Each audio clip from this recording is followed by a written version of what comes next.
Bucci Nabil, yes, stunner's a pretty good word to use. Now, Conor McGregor had predicted a second-round knockout. He didn't think he was going to get knocked out, though. Dustin Poirier comes back and gets revenge in their rematch, joined now by Chael Sonnen and Stephen A. Smith. And, Chael, let me start with you. What a performance by Dustin Poirier, and a surprising performance to everyone except his camp. How did he do this? Fellas, we do not get better at something by not doing it. Look, if there was a miss in 2020 by us as an industry, it was that Conor McGregor wanted to fight 4 times and we allowed him to fight once. In all fairness, it was a miss. Conor was slow tonight. Conor was sluggish. That is going to happen. You can only get so much in terms of repetition and timing in the gym through sparring. You've got to be out there and active. Something to be said for momentum. Momentum was on Poirier's side. He protected his chin. He fired back with low leg kicks. He chopped the leg down of McGregor, and ultimately he wore him out. You know, Stephen A., this time last year, Conor McGregor was also coming off an even longer layoff. But Cowboy Cerrone, with all due respect, is not the level of fighter that Dustin Poirier was here tonight. And we saw, relative to Chael's point, how that inactivity maybe affected Conor McGregor in this bout.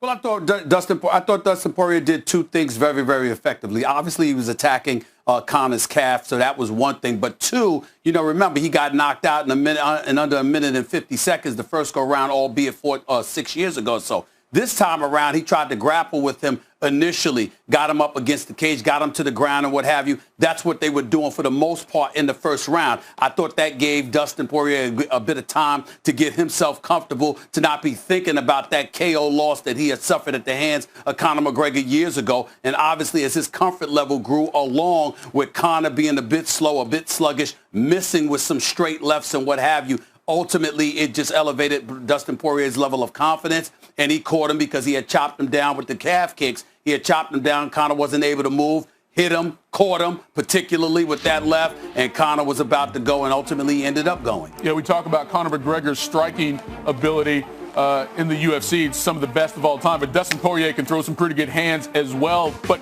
Chael Sonnen, and yes, we are getting ready for the main event, Dustin Poirier, Conor McGregor 2.0, but we also had another marquee matchup, if you will, the co-main event, Chael, lightweight division as well, with Dan Hooker taking on Michael Chandler. And Chandler, a former 3-time lightweight champion in Bellator, making his much anticipated debut at 155 in the UFC, Chael. And what a performance, a TKO 230 into the first round against Dan Hooker.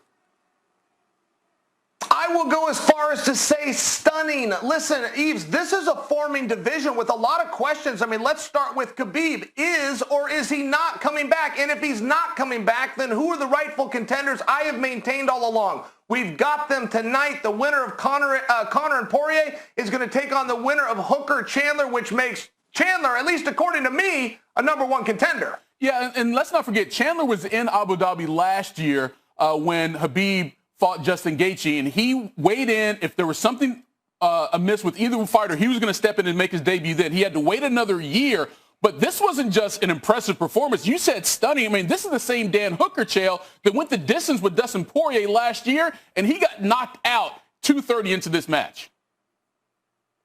Not to mention, Eves, historically, guys making their octagon debut underperform. Let's just say, for example, that Chandler just underperformed. I mean, it begs the question, well, just how good is he? If that wasn't the best Chandler, and most guys don't put their best foot forward on day one, what is the ceiling for this guy? I mean, look, I really think this isn't my place to speak. It's one guy's opinion. I think we just got a #1 contender, and I think we're about to find out who his next opponent's going to be. Yeah, I mean, it did feel like, you know, this card was sort of like an eliminator Final Four, right? Hooker, Chandler, Poirier, McGregor, whoever wins would go on and fight.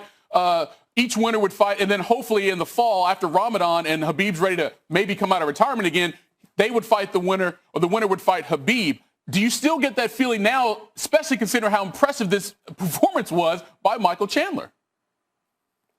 Eves, perhaps more now, right? I mean, perhaps more now. Dana had said last week on ABC, said, look, I talked to Khabib. Khabib says, I'm going to look at these 2 matchups between these 4 athletes, and if somebody really wows me, that's what it's going to take to bring me back. And many people, Khabib included, have said that Khabib wants parity. He's already fought Conor. He's already fought Poirier. What's the point of doing it again? Listen, I will submit for you that Chandler offers something new. If Khabib, in fact, was sincere in saying, if somebody looks great, that's what's going to motivate me, look, he might have just found himself motivated. Of course, we are counting down to the main event there at Fight Island. Dustin Poirier and Conor McGregor. We will have those walkouts for you live right here on SportsCenter momentarily, but we continue to talk about what was a stunning performance by Michael Chandler, his UFC debut, knocking out Dan Hooker just 2:30 into the first round. We don't have the video to show the fans at home right now, Chael, but give the fans an idea of what Chandler was able to do against a very good fighter, Dan Hooker, that led to that knockout just 2:30 into the first round. Sure, and Yves, let's start with what fans that were betting on Chandler believed Chandler needed to do. The narrative for Team Chandler was take him down, take Hooker down, keep him there, grind out a decision. No takedowns happened. In fact, Chandler did not even set up a takedown attempt. He changed elevation. He came up, he looked like Joe Frazier, changed elevation, comes springing up with that hook. Caught his opponent Hooker on the chin. The reason that technique works, Yves, is when a wrestler dips and changes elevation, you assume he's going to shoot. So you bring your hands down. Good, logical defense. But now your hands are down. Boom, that hook comes over top. I mean, it really caught him. It put him out. This was stunning. I've got to tell you, if I may be a little wordy, but on the heels of what Charles Oliveira just showed the division, throwing a tremendous wrench into the division because of how impressive and dominant he was over Tony Ferguson. I would argue for you, what Michael Chandler just did was equally as impressive and even more shocking. It's amazing how crowded this division has gotten. You got the return of Conor McGregor, the debut of Michael Chandler, and oh yeah, Charles Oliveira's like, yo, don't forget about me. Max Holloway's like, yo, I'm the best fighter at 155 as well.